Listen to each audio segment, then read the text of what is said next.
बिस्मिल्लाहिर्रहमानिर्रहीम। अस्सलामु अलैकुम। मैं मुदस्सिर शाही एडवोकेट और आप देख रहे हैं लीगल इश्यूज़। आज का लीगल इशू ये है कि जब हम कोई प्रॉपर्टी ख़रीदते हैं तो उसकी रजिस्ट्री करवानी है, हमने अपने नाम पे मुंतकिल करवानी है, तो उसका तरीक़ाकार क्या होगा। पैसे हम दे रहे हैं जनाब, ढेर सारे, इतने करोड़ रुपया हम दे रहे हैं, उसके बाद हमें करना क्या है।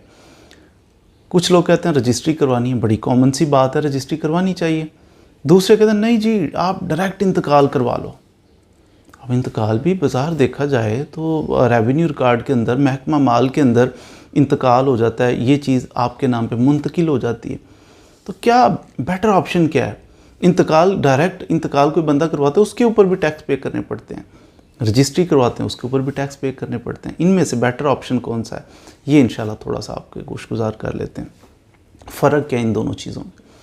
अगर आपने हमारी प्रीवियस वीडियोस देखी हों तो उसके अंदर हमने बड़ा वजाहत के साथ बयान किया है कि इंतकाल करवाना बड़ा ज़रूरी है, इंतकाल होना चाहिए।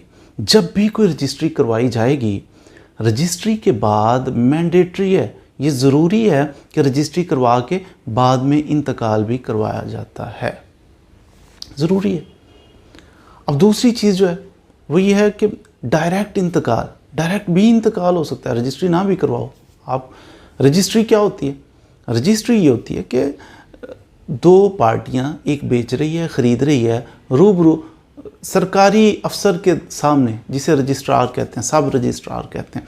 अब सब रजिस्ट्रार आमतौर पर कह लें तहसीलदार होता होगा, उसके पास जाना है, सब रजिस्ट्रार के पास पेश हो के सामने सामने उसके मौजूदगी में अंगूठे लगाओ, तस्वीर बनेगी आपकी, तो जनाब लिखत पढ़त होगी कि इतने पैसे दिए, ये किया, वो किया, सारी जो कहानी है तो सारा उसके सामने सामने होगा। वो भी मोहरें लगाएगा, कुछ सिस्टम सारा साइन करेगा कि हमारे सामने रजिस्टर्ड हो गया। ये जो सेल डीड है, ये बेच रहा है, ये ख़रीद रहा है, ये सेल डीड जो है लिख पढ़ के सेल कर रहा है, तो इसे सेल डीड मुआहदा बै पहले किया जाता है, उसके बाद फिर इसको कहा जाता है कि ये इन्होंने बै कर दी है, ये यानी सेल कर दी है, तो सेल डीड इन्होंने बना ली है। सेल डीड जो है वो लिख पढ़ के और रूबरू सब रजिस्ट्रार ऑथेंटिक हो जाती है कि वाकई ये बेच रहा है और ये ख़रीद रहा है, और कौन सी प्रॉपर्टी ख़रीद रहा है, कहाँ पे है, कितनी है, वो सारा कुछ डिटेल्स जितनी चाहो लिखो। सेल डीड आपके हाथ में होती है, आपने लिखनी होती है, तो सारी तफसीलें लिख के तो आपने वो तमाम टैक्स जो हैं वो पे किए, और टैक्स पे करके वो जो आपको स्टाम्प मिला बैंक से, उसके ऊपर आपने सेल डीड लिखी और सब रजिस्ट्रार के पास पेश हो के तो दोनों पार्टियों ने साइन, अंगूठे, तस्वीरें, जो भी फॉर्मेलिटीज़ थी वो पूरी की, तो रजिस्टर हो गया डॉक्यूमेंट। एक डॉक्यूमेंट लिखा गया, रजिस्टर हो गया कि ये डॉक्यूमेंट जो तहरीर किया गया है कि इन्होंने सेल की है चीज़, इन्होंने परचेज़ की है, गवाहान उसके अंदर मौजूद है, तो ये रजिस्टर्ड डॉक्यूमेंट, इसकी वैलिडिटी बहुत ज़्यादा होती है। उसके बाद आपका काम होता है कि यही रजिस्ट्री जो हो चुकी है, इस रजिस्ट्री की बुनियाद पर आप जाएं पटवारी के पास, या वो जो आजकल लैंड रिकॉर्ड सेंटर बने हुए हैं उधर जाएं। अगर कंप्यूटराइज्ड आपका इलाका हो चुका है तो कंप्यूटराइज्ड रिकॉर्ड है तो फिर आपको लैंड रिकॉर्ड सेंटर में जाना पड़ेगा। अगर आपका कंप्यूटराइज्ड नहीं है फिर पटवारी के पास जाना पड़ेगा। उस रजिस्ट्री की बुनियाद पर इंतकाल करवाएं।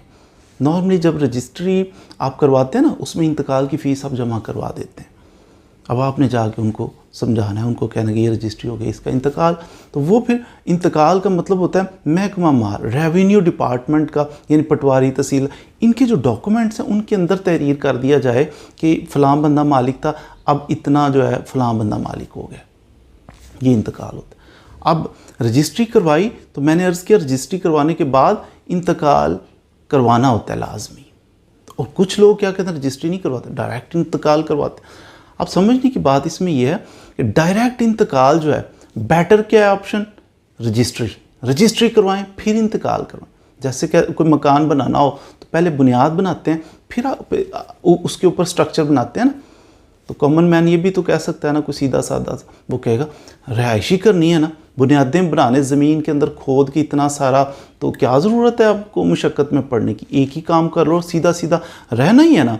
आप कमरा बनाओ सीधा, ऊपर ये ज़मीन है, इसके ऊपर ईंटें रख के कमरा बना के छत डालो, रहना शुरू कर दो। लेकिन समझदार आदमी कहेगा नहीं, पहले बेस बनाओ, पहले ज़मीन खोद के उसके अंदर बेस बनाओ, बुनियाद बनाओ, उसके ऊपर स्ट्रक्चर बनाना ज़्यादा फ़ायदेमंद है। बिल्कुल उसी तरह इंतकाल तो आप डायरेक्ट भी करवा सकते हैं, टैक्स वगैरह फीसें वगैरह पे किया आपने तो आपने इंतकाल डायरेक्ट करवा लिया, लेकिन बेस नहीं आपने बनाई। बेस ये है कि किस बुनियाद पर आप इंतकाल करवा रहे हो, ये प्रॉपर्टी आप इसके आपके नाम पे हो गई है, कैसे, अब कैसे हुई है इसका सबूत कोई भी नहीं हमारे पास। तो डॉक्यूमेंट ऑफ टाइटल जो है ना, वो इंतकाल डॉक्यूमेंट ऑफ टाइटल नहीं होता। डॉक्यूमेंट ऑफ टाइटल जो है वो रजिस्ट्री होती है, रूबरू रजिस्ट्रार पेश हो के मुसद्दका चीज़ वो बन जाती है कि वाकई ये बंदा आया था, ये पेश हुआ था, इसने पैसे पे किए थे, इसने साइन अंगूठे बखुशी किए थे, वो मुसद्दका डॉक्यूमेंट है। डॉक्यूमेंट ऑफ टाइटल रजिस्ट्री होता है, इंतकाल डॉक्यूमेंट ऑफ टाइटल नहीं होता। बहरहाल तो ये स्ट्रक्चर बना लेना और बेस ना बनाना ये गलत बात है। अगर इंतकाल डायरेक्ट करवाते हैं उस पर भी आपको टैक्सेस तो पे करने पड़ते हैं ना, टैक्स आपने पे करने, लेकिन सिक्योर क्या है, रजिस्ट्री करवाएं फिर इंतकाल करवाएं। इंतकाल करवाना उसके अंदर सिंपल सा महकमा माल का एक डॉक्यूमेंट है कि ये फ़लाँ शख्स था, इसके नाम पे 10 एकड़ ज़मीन थी, उसमें से 5 मरले इसने फ़लाँ बंदे के नाम कर दिए। अब किस बेस पे की है, ये कोई लंबी चौड़ी उसके सबूत मौजूद नहीं होते। रजिस्ट्री के अंदर क्या होता है, रजिस्ट्री के अंदर जब रजिस्ट्री लिखी जाती है उसके अंदर लिखा जाता है फ़लाँ शख्स इतने रकबे का मालिक था, इसने इस फ़लाँ शख्स को इतना रकबा दे दिया, और कौन सा रकबा दिया है लिखो, क्योंकि आपके हाथ में है ना, रजिस्ट्री लिखना आपके हाथ में, आपके इख्तियार। लिखो राइट साइड पे मोहम्मद जमील का मकान है, लेफ़्ट साइड पे मोहम्मद खलील का मकान है, सामने पार्क है, बैक साइड पे जनाब फ़लाँ चीज़ है। तो जो जो होगा वो सारा कुछ आप तहरीर करेंगे, अथेंटिक होगा कि कौन सा पिन पॉइंट कर दिया जाएगा कि कौन सी चीज़ आप परचेज कर रहे हैं।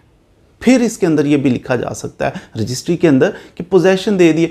अगर आप इंतकाल करवाते हो डायरेक्ट इंतकाल, अच्छा महकमा माल ने लिख दिया फ़लाँ शख्स की प्रॉपर्टी थी और इतनी सी प्रॉपर्टी उसने फ़लाँ बंदे के नाम कर दिया, अब फ़लाँ बंदे के नाम लग गई। अब यहाँ पे क्या लिखा जाएगा कि पोजेशन दे दिया या नहीं? नहीं, महकमा माल का इससे क्या ताल्लुक़ है कि पोजेशन दिया है कि नहीं दिया अभी। लेकिन रजिस्ट्री के अंदर आप तहरीर करेंगे कि जी फ़लाँ सारी रकम ले ली है मैंने, रूबरू गवाहान ले लिया है, तो अब मैंने पोजेशन इसके हैंड ओवर कर दिया, ये चाहे तो सेल कर ले, जो मर्ज़ी कर ले, सब तमाम इख्तियारात इसको मुंतकिल कर दिए गए। तो सारी चीज़ें अपनी तसल्ली बंदा पूरी कर सकता है इसके अंदर कि अगर कोई गड़बड़ निकली तो वो ज़िम्मेदार बेचने वाला होगा, लिख सकते हैं आप। तो ढेर सारी चीज़ें आप अपनी मर्ज़ी की, राइट लेफ़्ट आगे पीछे, उसका महल्ले वकूफ़, शेप क्या है प्रॉपर्टी की, ये भी लिख सकते हैं कि मैंने 10 मरले प्रॉपर्टी खरीदी, ये मकान है, ये दुकान है, ये क्या है, शोरूम है, ये कोई गोदाम है, क्या है उसके अंदर। लेकिन उधर आप अगर जाते हो महकमा माल में तो वो सिर्फ लिखेंगे जी वो 2 मरले ज़मीन है, 10 मरले ज़मीन है, डिटेल्स नहीं, यहाँ पर डिटेल्स। तो अथेंटिसिटी हमेशा आपकी रजिस्ट्री को होती है, आप रजिस्ट्री करवाइए और इंतकाल तो हो ही जाना है।